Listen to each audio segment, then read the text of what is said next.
The panic spread like wildfire. Dozens of monitors flashed red warnings. Security systems across the building had collapsed. Files were disappearing, encrypted in real time. The company's entire digital infrastructure was crumbling under the grip of an invisible enemy.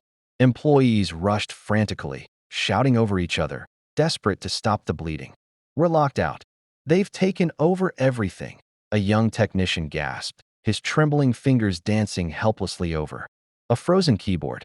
In the eye of the storm, no one noticed the old man sitting quietly in the corner, his faded blue uniform crisp but aged, his silver security badge long tarnished. His nameplate simply read, Frank. People had always looked past Frank. He was just the night guard, the relic who shuffled in at dusk and disappeared at dawn.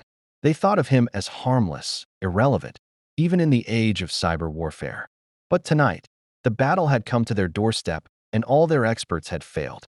Frank's tired eyes followed the panic.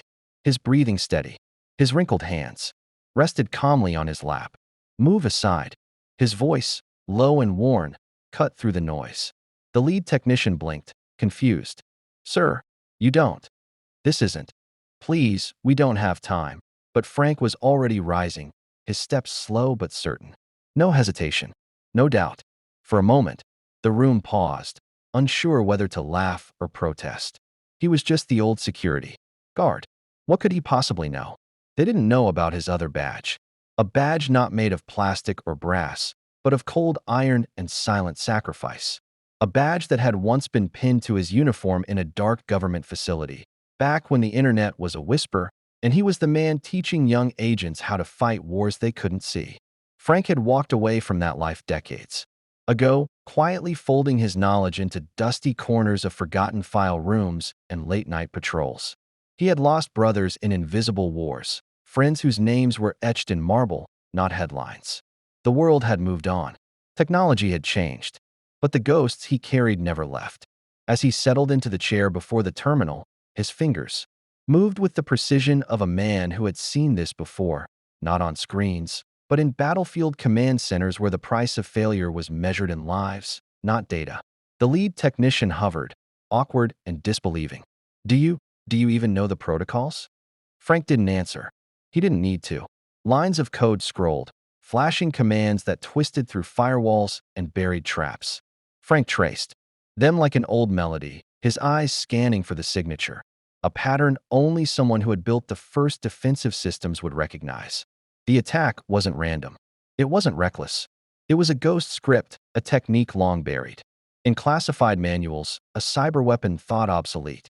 But Frank had seen it born, and now he watched it crawl, recognizing its creator's signature like the handwriting of an old rival. His silence deepened the room. Fingers stopped clacking on keyboards. The panicked voices faded. Every breath hung on the rhythm of his keystrokes. Behind him, the company's CEO arrived, breathless and irritated. "What's going on? Why is he on that terminal? Get someone else in there." But the technician held up his hand, his voice soft now. "Sir, I think you should let him work." The CEO scoffed, but something in the stillness made him hold his tongue.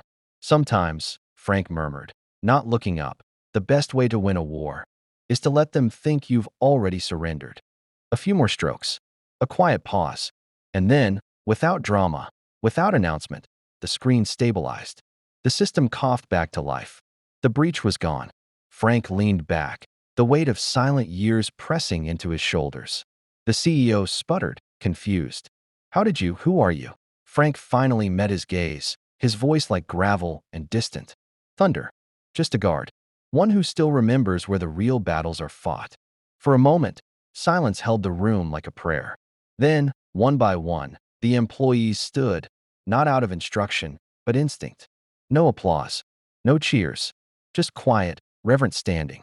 Because sometimes, silent men carry the heaviest shields. "Not all warriors wear uniforms," Frank added, rising. Slowly, "some of us trade them for keys and hallways."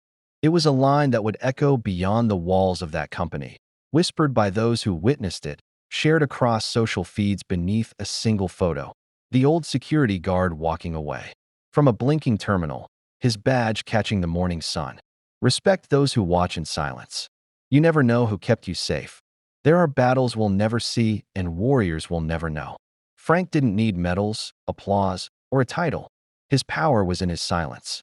His victory was in his calm.